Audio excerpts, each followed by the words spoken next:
Hey yo, welcome to the Smart Result Management System version 2.7.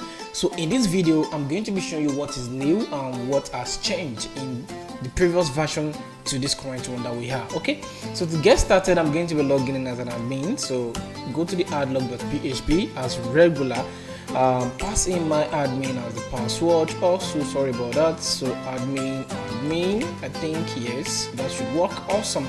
So once you are logged into the dashboard, you are going to be given this our basic logic that we have here.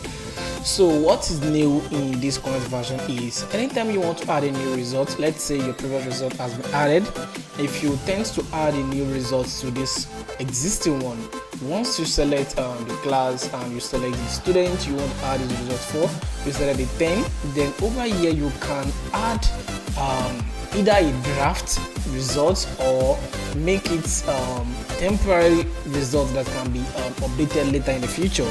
So in this case now you can decide to write the marks for your first test, second test, third test and fourth test. Then you eventually write the marks for your exams at the end of the term. Okay, so that is the difference that we have here. And after this has been added, so let me try to pass this. So you can see what I'm talking about. So after passing all these things into this place, let's say this one is over 10, let's call this 9, let's call this 8, 9, 10, and this 5. Awesome. So here I can call this 55, call this 3, call this 5, use 8 here, and over here let's do 7, then here we use 45. So I'm going to click on save results. So once the result has been saved, I go to the manage results. You're going to see what we added just now. And in this new version, there is a new section for teachers review. So let me show you the teachers review. So after the teacher is done adding this and wants to preview it, you can decide to go to the edit area to add the teachers review. But without adding the teachers review, let's see if this is going to work. So I'm going to open this in a new tab. So opening this in a new tab, as you can see, we have the teachers note empty, and it's because we haven't added any teachers note. Okay, so we have the teachers note, and over here that we have this 40%, it will sum up everything we have on our group and our break area under the first test, second test, third test. And let me go to the edit area so that you understand what I'm talking about. So here now we have 8, we have 9, we have 8, we have 9, we have 5, and we have 10. So as you can see now, the summation of 8, 9, 5, and 10 is what gives us 32 over here. And the same applies to this guy, is what gives us 23. And here over the 60 we have 52, which is what we have at 52. And for the English we have what 45, which is what gives us what 45 here. And at the end we sum up everything together, A1 and also the B3. Awesome. So now talking about the teachers comments that we mentioned them over here, so we can decide to pass in the teachers comments. This is awesome. So you can pass this is awesome over here, and by the time you make it live and also change the teacher status to review, okay, so click on update and that is going to update this. Go to manage results and this is live and it is being reviewed. So if I refresh this section and continue, you are going to see the teacher's notes. Can you see the difference? So we added teacher's notes and we added the first test, second test and third test. Okay, so after this, the next update we added is the pin generator. So over here we have the pin generator. You can decide to add a new pin or delete the existing pin, and you can decide to enable pin here or disable pin. So let me show you how this enable or disable pin work.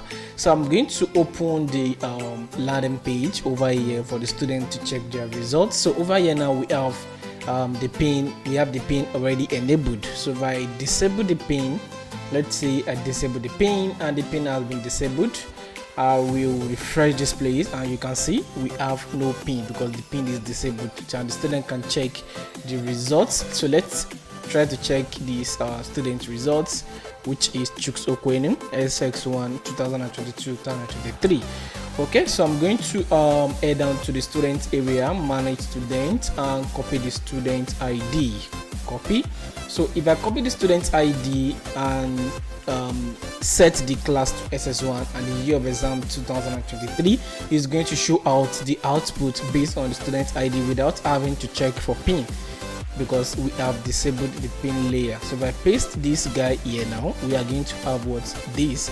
Then if I select the first time, the first term rather, and the year of exam 2022, 2023, and the class is XX1. So once I click check result now, we are going to see the results. As you can see, this loads up without requesting for a pin generated from the school. Okay, so now let's not say we want to enable the pin usage on this current page that we have. So I'm going to refresh this page and go back to the to our page. So let me go back to where we are coming from. Let me go back to the settings area, then refresh this page and enable pin. So the pin has been enabled. So let me go back again to the Firefox, refresh this page. As you can see, we have the pin pin area. So I'm going to go back to my Chrome to copy this pin. So Ctrl C. As you can see, the remaining is what? The remaining is 5. Ctrl C and paste the pin here. The pin has been pasted. Now the next thing is the student ID. Go back again to this area to copy my student ID. So I'm going to go to manage students for Chooks Okweno. Then after copy that, I'm going to paste it here. Now as you can see, it says was pin valid. So I'm going to select the year of exam, which is 2022-2023, and it's actually first term for the time. And here I'm going to select the student class as with XS1. So once that is done, I'm going to click on check results, and as you can see, it worked perfectly. So let's say there's a mismatch in the pin area, but before we check that, let's see if the pin actually deducts itself. So we go back to the pin area. This is the pin we used just now. So let's see if this is going to change to 4. Okay, so I've refreshed the page now and we have it as 4, as you can see. So if I refresh again, it's to 4. And if I try to check this result again by refreshing this page, the pin is going to be used again. Okay, so if I go back to the page and refresh this page, as you can see, we have it at what? At 3. And if I go back to the home page, let's say we want to pass a pin that is not valid, it's going to say invalid pin. Okay, as you can see, it is a wrong user pin. So there's no how you can pass out the pin if the pin is not valid. So that is how this part work. So guys, thank you so much for taking your time to watch this new version that we just released. I hope you guys enjoy the software, and I hope this software solves your problem. That is the main goal of this development. Solving problems is my goal. Okay, thank you guys once again.